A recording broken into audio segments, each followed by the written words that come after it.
Imagine a city shrouded in fog and fear, where the cobblestone streets echo with whispers of ancient secrets and simmering hatred. Good evening, wanderers through time.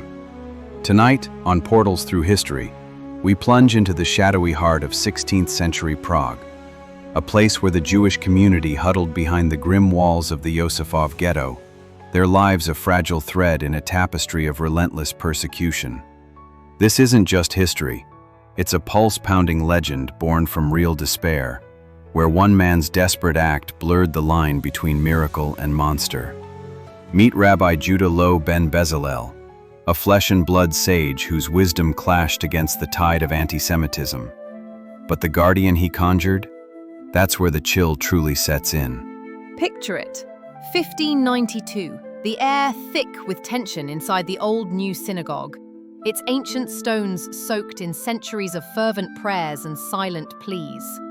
Rabbi Loew, his wise eyes shadowed by exhaustion, pores over forbidden tomes by flickering candlelight. Outside, the storm brews, a fresh wave of blood libel accusations. Those vicious lies claiming Jews used Christian blood in rituals, fanning the flames of hatred across the city. Rocks crash against the ghetto gates like thunderclaps. Screams pierce the night, and families cling to each other, wondering if dawn will bring salvation or slaughter. This wasn't new. For generations, pogroms had ravaged Jewish lives. Expulsions and forced conversions, a constant specter under rulers who turned a blind eye. The rabbi's heart burned with fury and sorrow. He'd seen too many innocents dragged away, their cries lost to the wind. Prayers to God, petitions to Emperor Rudolph II, they all echoed hollow in the face of this unyielding bigotry. The ghetto was a prison of fear, where every shadow hid a potential attacker, every rumor sparked terror. But in the depths of his soul, Rabbi Loew dared to dream of something bolder, a defender forged from the earth's own flesh, a silent sentinel to stand against the mobs when humanity failed. Diving into the mystical depths of Kabbalah, those enigmatic teachings passed down like guarded flames, he sought the spark of creation itself, not to usurp the divine, oh no, but to craft a bulwark against the darkness, an obedient giant born of clay and incantation. It was a gamble laced with peril, drawing on ancient lore that warned of the dangers in meddling with life's essence. Yet, with the echoes of past atrocities, the massacres, the burnings, the endless vilification, ringing in his ears, what choice did he have? They performed ancient rites, reciting verses, circling the clay form.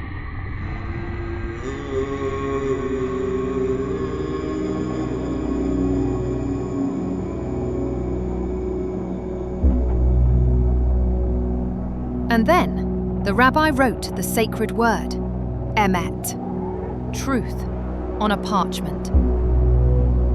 With a breath held tight, he placed it within the golem's mouth. Slowly, impossibly, the inert clay shifted.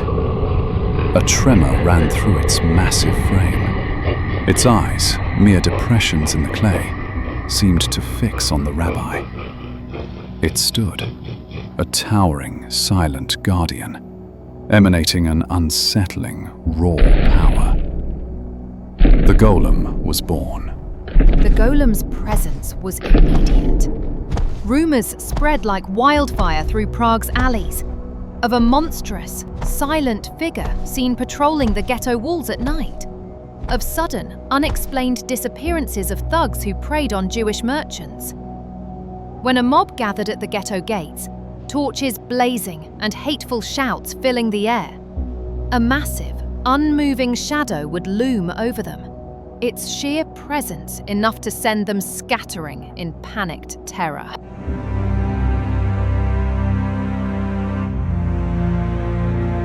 The Jewish community breathed a collective sigh of relief.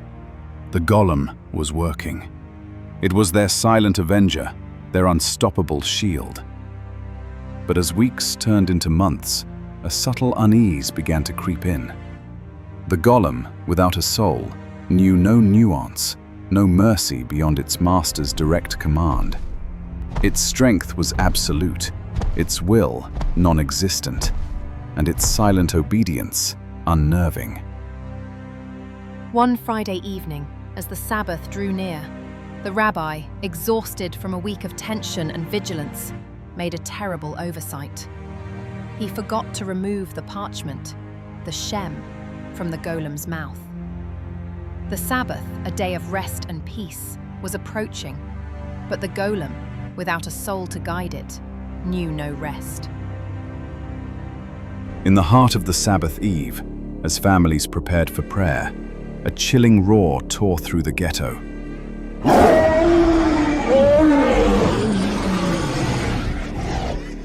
The Golem, its clay form now seemingly pulsing with uncontrolled energy, was on a rampage.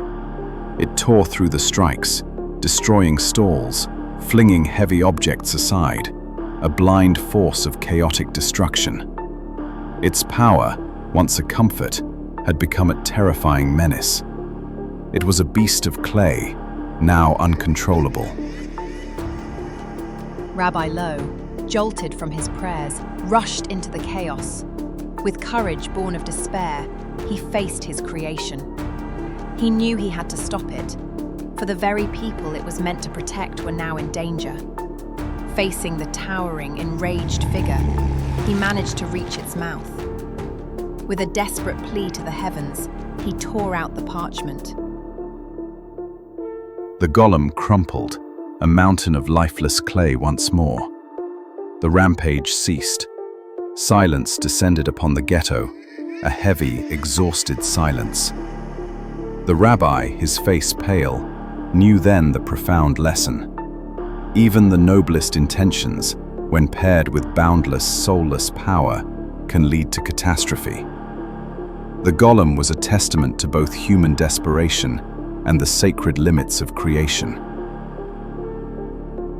To this day, legend says the remains of the Golem lie hidden in the sealed attic of the old New Synagogue, awaiting a time of such desperate need that it might be called upon again. Thanks for watching. If you enjoyed this video, be sure to hit the like button and subscribe to our channel.